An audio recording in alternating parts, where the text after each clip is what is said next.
Lu pernah gak ketemu orang ketika lu semakin dekat, dia semakin menjauh? Padahal jelas ada perasaan di sana. Tapi sikapnya terasa dingin, seakan cuek, bahkan seperti tidak membutuhkan siapapun.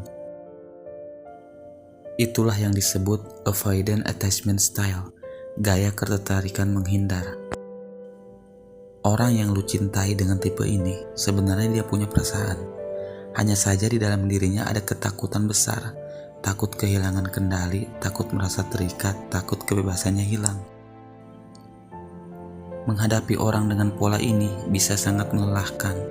Semakin lu mencoba memberi kasih sayang, dia justru menarik diri. Semakin lu ingin dekat, justru jarak yang dia ciptakan. Dan akhirnya lu sendiri ngerasa bingung, ngerasa gak cukup, bahkan kehilangan harga diri. Tapi ingat, stoikisme mengajarkan satu hal penting. Kita tidak bisa mengendalikan orang lain. Kita hanya bisa mengendalikan diri kita sendiri. Pertanyaannya, bukan lagi bagaimana cara mengubah dia, melainkan bagaimana kita bisa menguasai diri sendiri. Sehingga hubungan ini enggak menguras energi, bahkan justru membuat kita lebih kuat. Dalam video kali ini, kita akan bahas beberapa trik psikologi yang bisa menembus pertahanan orang avoidant. Yang kita akan pelajari adalah bagaimana menjadi pribadi yang lebih kuat, lebih berkelas, dan lebih bermartabat. Setiap poin yang akan kita bahas akan membawa kalian naik level. Sampai akhirnya kita tiba pada prinsip terakhir, prinsip yang paling kuat yang bisa ngerubah cara lu ngelihat hubungan, sekaligus cara lu memandang diri sendiri. Pastikan lu lihat video ini sampai akhir. Sekarang mari kita masuk ke inti pembahasan. Pertama, hargai ruang pribadi. Orang yang lu cintai dengan gaya avoidant biasanya punya kebutuhan besar terhadap kebebasan. Bukan berarti dia gak bisa deket atau gak punya perasaan. Dia sebenarnya ingin dicintai. Hanya saja ada ketakutan mendalam jika hubungan terlalu dekat. Dia ngerasa bisa kehilangan kendali atas hidupnya. Karena itu penting bagi lu menghargai ruang pribadinya. Biarkan dia memiliki dunianya sendiri tanpa lu harus hadir di setiap detik kehidupannya. Dan di saat yang sama, tunjukkan bahwa lu juga punya kehidupan sendiri. Entah itu hobi, aktivitas, dan tujuan hidup yang lain, yang tidak sepenuhnya bergantung pada dia. Dan anehnya, justru ketika lu memberi ruang, dia ngerasa lebih aman. Kedekatan dengan tidak lagi dianggap ancaman, melainkan sesuatu yang bisa dipilih dengan nyaman. Stoikisme mengajarkan hal ini dengan sangat jelas. Jangan merampas hidup orang lain dengan menuntut mereka mengikuti kehidupan lu atau kehendak lu. Dengan kata lain, kita gak berhak membuat pasangan kita kehilangan dirinya, hanya membuat kita merasa lebih aman. Kalau menghargai ruang pribadinya, lu sedang mengirim pesan yang kuat. Hubungan ini bukan penjara. Kita adalah dua orang yang sama-sama bebas, tapi memilih untuk berjalan bersama. Dan percayalah, ketika dia ngelihat lu bisa bahagia dengan diri lu sendiri, justru itulah membuat dia ingin lebih dekat sama lu. Yang kedua, pelihara misteri diri dengan pertumbuhan. Orang yang lu cintai dengan gaya avoidant punya kecenderungan cepat merasa jenuh. Disinilah pentingnya melihara sisi misteri dalam diri kita.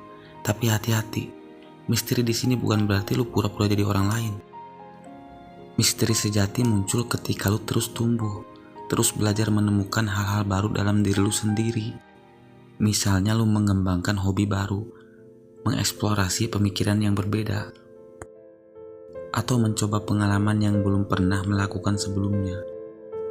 Hal-hal ini bukan hanya memperkaya hidup lu, tapi juga membuat dia selalu punya sesuatu yang bisa dikagumi atau penasaran untuk dikenali lebih lanjut. Psikologi menyebut ini sebagai efek novelty, rasa segar yang membuat hubungan tetap hidup. Sementara stoikisme mengingatkan manusia bijak adalah yang tidak pernah berhenti memperbaiki dirinya. Jadi pertumbuhan bukan hanya menarik perhatian dia, tapi karena itu memang bagian dari menjalani hidup lu. Dan menariknya, ketika lu terus tumbuh, dia justru merasa lebih nyaman. karena dia tidak terbebani untuk menjadi satu-satunya sumber kebahagiaan lu. Dia menganggap lu punya dunia sendiri, dan dia bisa ikut perjalanan itu tanpa ngerasa terjebak. Maka jangan biarkan diri lu berhenti berkembang hanya membuat pasangan lu nyaman. Sebaliknya, biarkan pertumbuhan lu yang alami menghadirkan sisi misteri yang membuat hubungan tetap segar. Itu bukan hanya membuat lu lebih menarik, tapi juga membuat hidup lu lebih bermakna. Yang ketiga, biarkan dia ngerasa berguna. Di balik sikap dingin dan seolah tidak peduli, orang yang lu cintai dengan gaya avoidant sebenarnya ingin ngerasa dibutuhkan.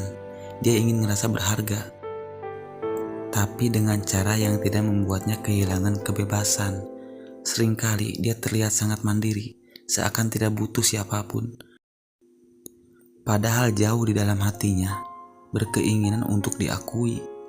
Dia ingin ngerasa bahwa keberadaannya itu berarti, tapi tidak dalam bentuk tuntutan.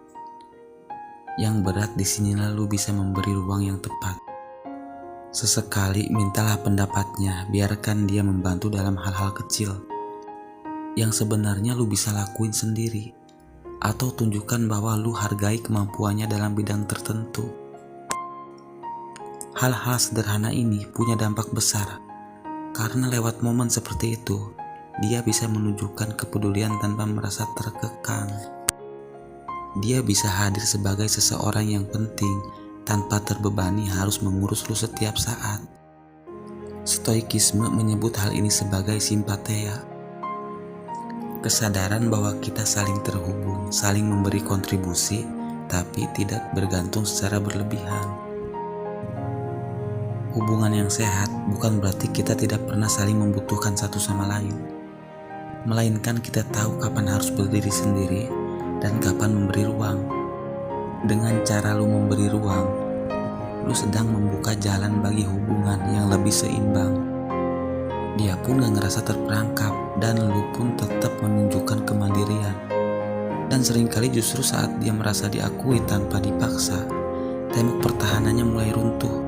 Dia sadar bersama lu bukan berarti kehilangan kebebasan, tapi menemukan tempat